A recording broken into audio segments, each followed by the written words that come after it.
Tell us about the state of female entrepreneurship at the moment. Where does it stand in the current political, economic environment? Well, the good news here is that women are starting companies at an extraordinary rate. We've seen 1,400 companies with a female founder since we started BBG Ventures 2.5 years ago. And obviously, that's not all of them, right? Yeah. This is a very fertile arena right now. The problem is that the VC world, the legacy VC world, still does not have the networks that reach into this female entrepreneur base. And so women are still getting only about 10% of the venture capital that goes to startups in this country. We looked at that and said that's an opportunity. Yeah. Right? If women are the dominant consumers, and there are more and more women who are coming out of not just engineering schools, but B schools and coming out of companies where they've got real vertical expertise, we should be backing the best of these because they understand that end user.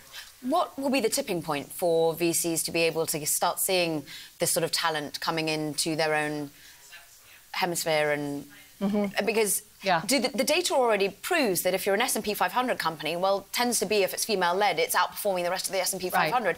What is the data not showing to the typical VC right now?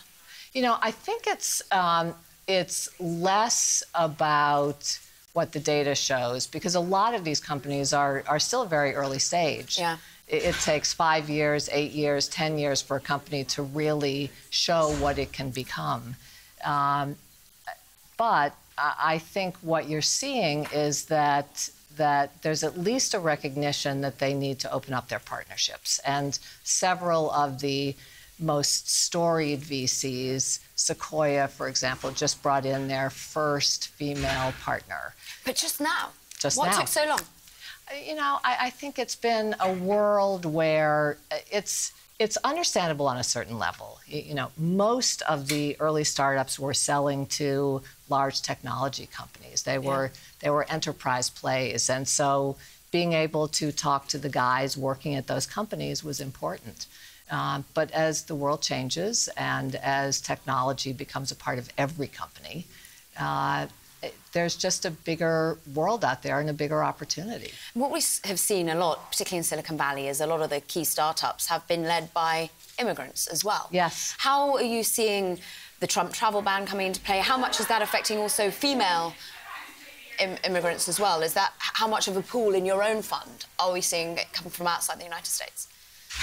Well, we only invest in companies that are U.S.-based, but there are certainly plenty of founders who have come to this country to go to university, really, and stayed, and they're starting companies now. And so there's no question that this particular sector, the startup world, technology startups, would be impacted dramatically by this ban.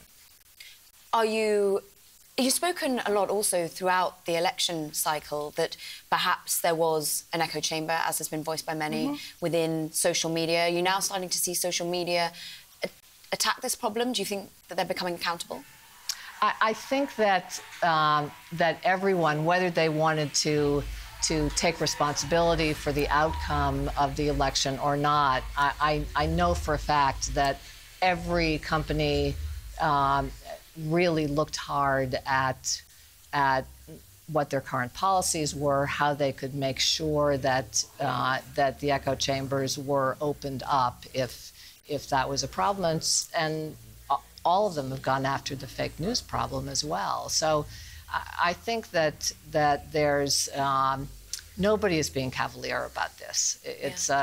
It's a problem that everybody recognized, and I think they're all doing a pretty good job of trying to find solutions for it. We're sat here at the Makers Conference. We can hear the music, the shouting behind us of more than 500 women. It's all about leadership and storytelling within that. It feels optimistic here. Are you optimistic about the talent pool that is currently coming through? Are the STEM subjects being adopted by US youth at the moment to feed the talent pool you want to invest in? You know, I'm optimistic about a lot of things. I'm very optimistic about this conference. You know, everybody talked about it coming in as the meeting after the march. And if you were in in D.C. or in any of a number of San cities Francisco, around the country.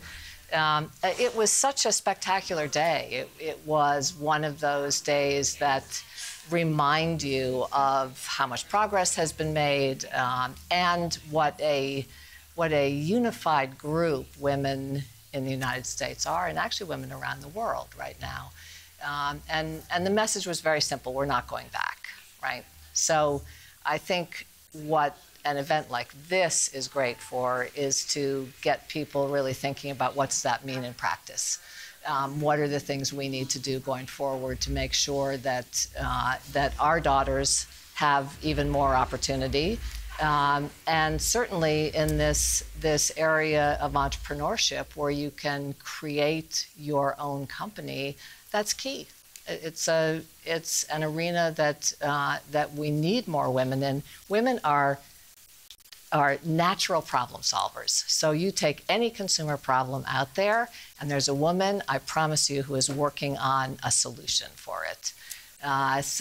Being able to find ways for more women to understand how to use technology in order to solve problems, and then getting more VCs, more investors interested in supporting this next generation of women to do that is great. More competition for Built by Girls Ventures, which of course he currently leads.